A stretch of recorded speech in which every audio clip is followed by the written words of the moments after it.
Final Fantasy VIII dropped around the same time my balls did, which is fitting for a game this full of teenage angst, daddy issues, and high school creative writing class tier plot twists. At times, VIII comes dangerously close to depicting a compelling story about child soldiers orphaned by war and forced into perpetuating a conflict that they don't entirely understand. Unfortunately, the typical Japanese writing cliches get in the way, and the end result is like a bag of glittering diamonds with cat turds mixed in. While the first act, based on military missions, is highly polished and poignant, everything that follows is vague and stripped of the elements that made the first disc unique. Our protagonist, Squall Leonhardt, is a 17-year-old ladyboy with a penchant for sloppy seconds, a jacket stolen from a fighter pilot who must have worked as a stripper on the side, and a textbook case of Asperger's. Squall hates women. At times, it seems that the only gas she's interested in fingering is the one on his forehead.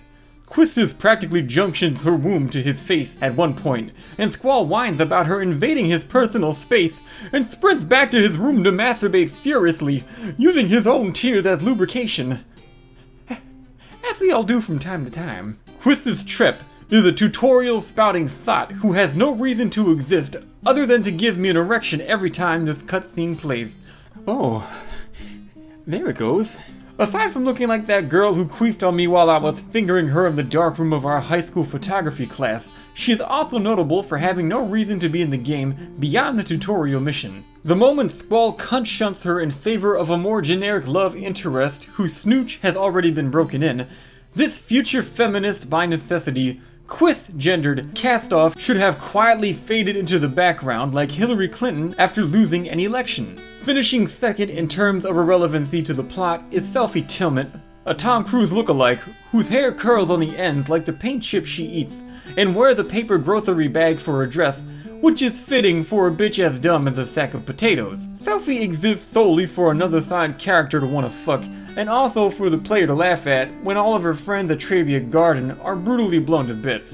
Inappropriately lusting over this fat-tongued ruiner of chair cushions and parents' dreams is Irvin Kinneas, a Corey Feldman impersonator who wants to fill Selphie's nacho chip-dipping tray hair with cum, then blast the payload into his own adoptive mother's face.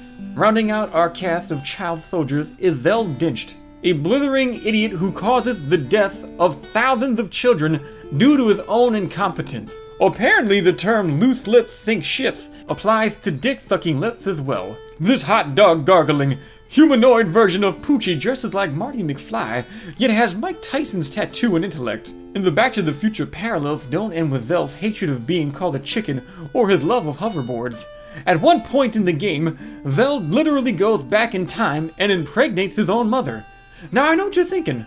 How can such a blatant homosexual knock up a woman?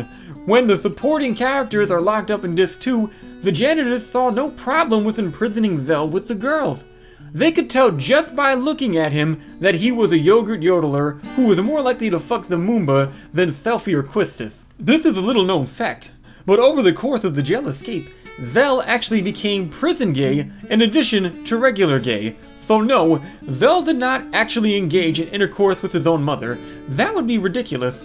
Instead, he utilized the time compression that occurs at the end of the game to engage in a horrific orgy with dozens of his past and future selves, and later on while spooning with his birth mother, cum leaked out of his ass and into her womb. Last on this list of playable seat fillers is Rinoa Heartily, a secret witch who is so fresh off a Cypher pump and dump that the first time Squall kisses her, he can still taste the gunblade residue in her mouth.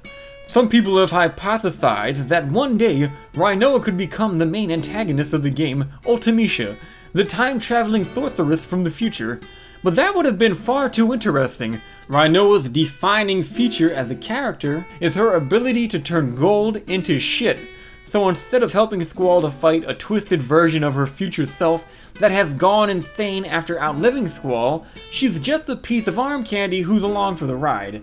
The romance between her and Squall is less interesting than watching cum dry on Vel's back, and Joe Fritzl led a more relatable romantic life. The only time the player will ever feel the slightest twinge of their inner emotional penis for Rinoa comes when she bumps her head and winds up with as little brain activity as Selfie. Squall carries this glorified pocket pussy piggyback style beyond the bone zone to a city made from recycled Apple computers, where everyone in power comes to the conclusion that Rinoa is a thought and needs to be flung into the sun. To which Squall only agrees once he realizes that, in space, no one can hear you fondle a comatose teenage girl. Opposing this ragtag group of plucky chronic masturbators is Cypher, who is also just beginning to get his big boy hair. Like Squall, Cypher wields a deadly combination of angst and the world's stupidest weapon, a sword shaped like a pistol that vibrates like one of those horrible smelling back massages I kept finding all over the place while cleaning out my grandfather's estate. In theory, this gunblade would function like a high-speed bone saw. In practice, the other guy would just shoot you with his boring old run-of-the-mill gun before you got anywhere near him. Cypher's wet dream is to be a go-for to a nonsensical nipplemancer while simultaneously being NTR'd by the lead singer of a Korean boy band. Maybe I should go back a step and properly explain the plot of Final Fantasy VIII in order to put all of these facts into context. Final Fantasy VIII takes place in a post-industrialized world torn apart by feminism. Feral feminists in the form of sorceresses appear throughout the ages and sow the seeds of war. Sorceress Adele, like the real-life Adele, is an intersex abomination bent on the destruction of humanity. Luckily, a retard pushed her into a shoebox and flung her into space.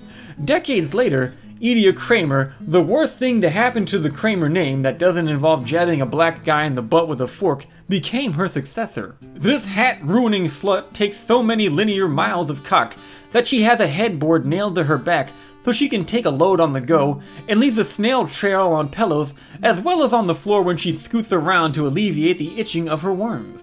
Near the start of the game, Edea weasels her way into a presidency, and like most feminists with power, she is not at peace until she passes her mental illness onto someone else's daughter.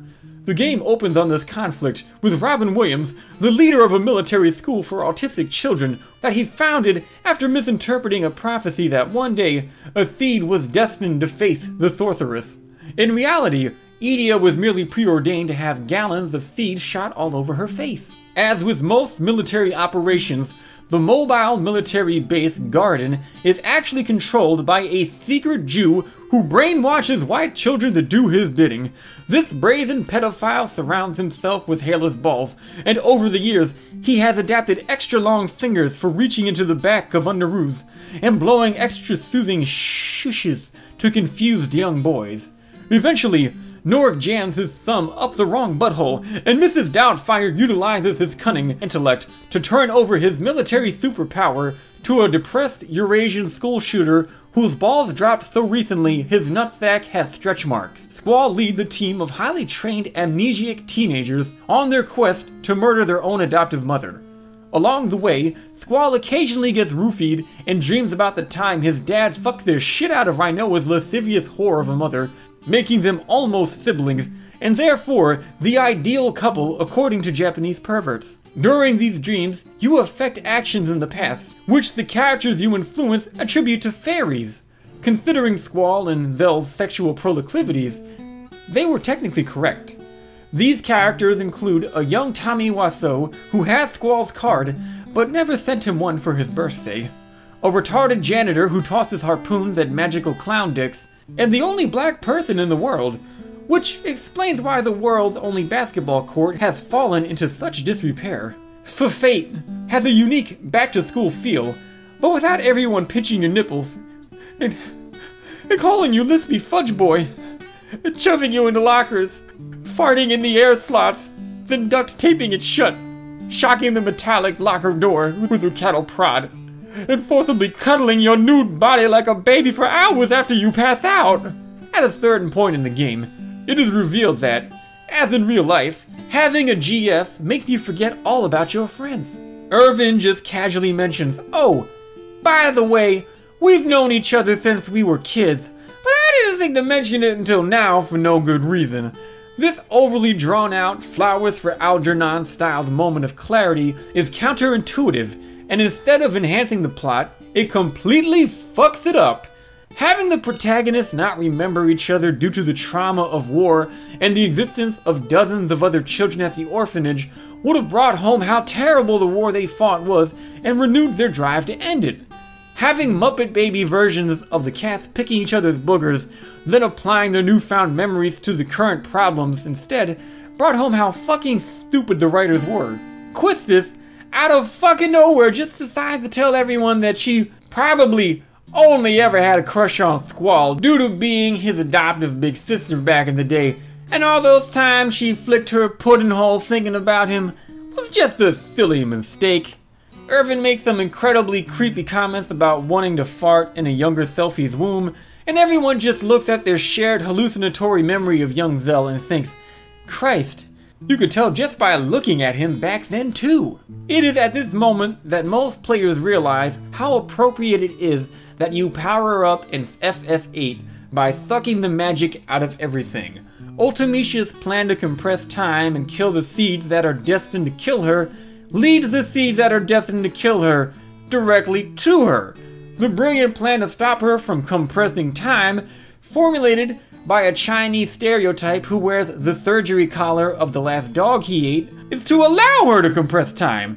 And when all is said and done, Ultimecia suffers the worst fate of all. She is strung up by her tampon strings and turned into a furry!